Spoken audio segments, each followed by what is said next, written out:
I hope you're sitting comfortably. I'm going to begin to read the further tales of Peter Rabbit. I have not seen many rabbits moping, but when they do, their ears droop. Peter Rabbit was in low spirits. It had been a rainy summer, his blue coat had been torn by briars, and his shoes were hurting. "What I need," he said, "is a change of scene." Benjamin Bunny advised against it. "Too many carts on the road," he said, "too many owls, and too many foxes."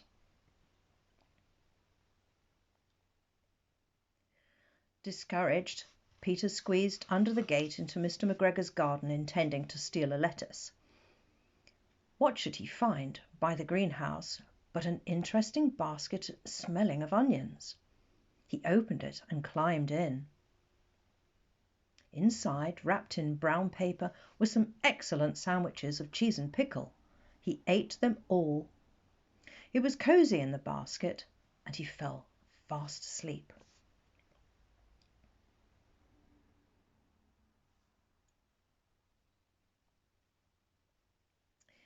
When he woke up, the basket was joggling. Fearfully, Peter lifted the lid and peeked out. The basket was in a cart, and the cart was on the open road. Badly frightened and with no idea of what to do, Peter shot underneath the neatly folded blanket on the bottom. The joggling went on for a very, very, very long time.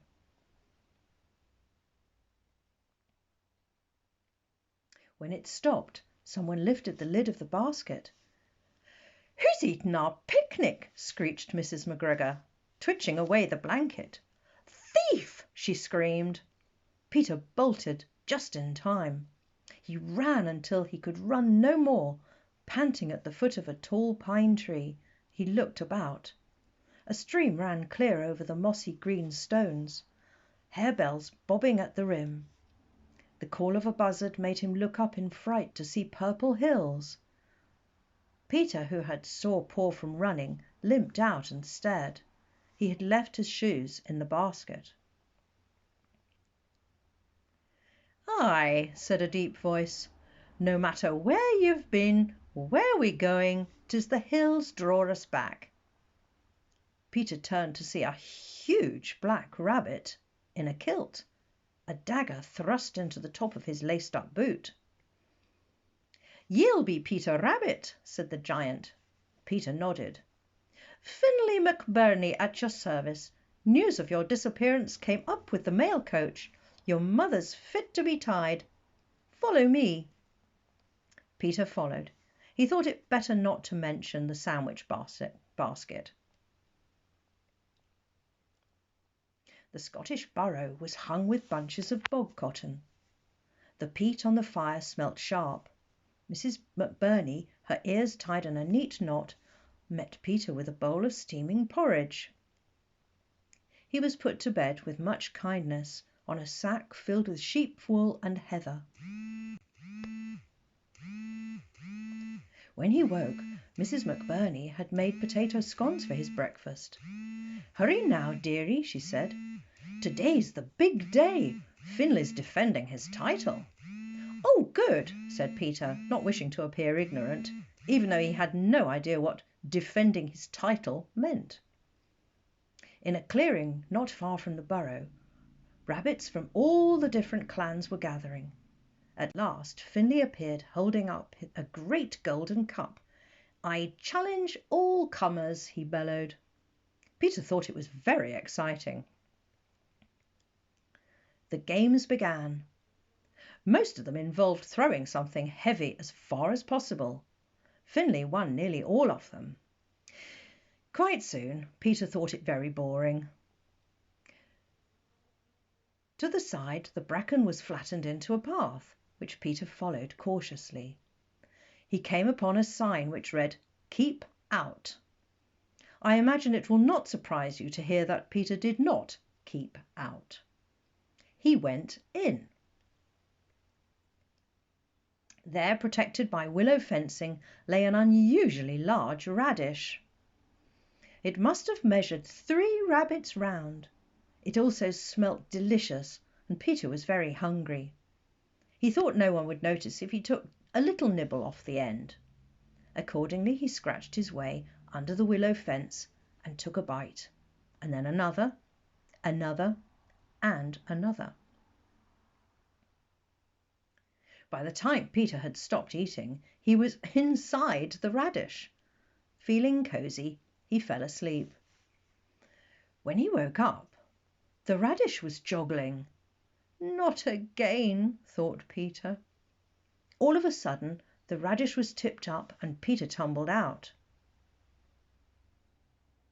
He found himself back in the clearing. All the rabbits were shouting, "Throw the radish! Throw the radish!" "Young Cousin Peter," boomed Finlay, "be a good wee bunny and toss me yon radish." This was unfair. Finlay knew the radish was far too heavy for a little rabbit to throw all by himself, but he did not know that most of the radish was inside Peter. Peter picked up the radish by its top knot. Everyone laughed at him. Peter whirled the radish around his head and let it go. It flew clean over Finlay and landed with a thud on the other side of the clearing. Everyone stopped laughing. Then a rabbit in a tam o' shanter yelled, "Peter Rabbit wins the cup." Peter was raised aloft on dozens of rough paws and bounced about until he felt sick. I'm sorry to say that he had eaten far too much radish. When they put him down, Finlay came up with the cup. "Aye, you've won fair and square, laddie," he said. "The cup is yours." Peter felt awful. "I didn't win it fair and square," he exclaimed. He told Finlay the truth about the hollow radish. When he'd finished, there was a long silence. Finally, Finlay threw back his ears and roared with laughter. Finlay kept his golden cup, and Peter's clever trick became the greatest story in the history of the games. They all feasted on young turnips and the remains of the radish, and everyone was very cheerful. But Peter was homesick. The very next day, Finlay hid him behind a sack of letters on the mail coach south. Mrs. McBurney had mended his blue jacket and given him a fat little haggis for his mother. "Haste you back, wee Cousin Peter," said Finlay. Then he coughed and turned away. Something seemed to have got in his eye. Peter thought it was a midge. There was great rejoicing in the sandbank when Peter arrived home. His mother had worn herself into a frazzle in his absence. She did not mention the shoes.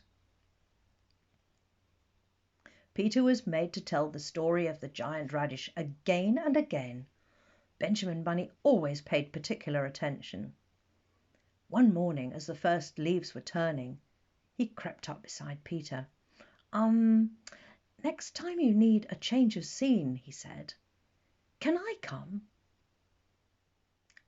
The end.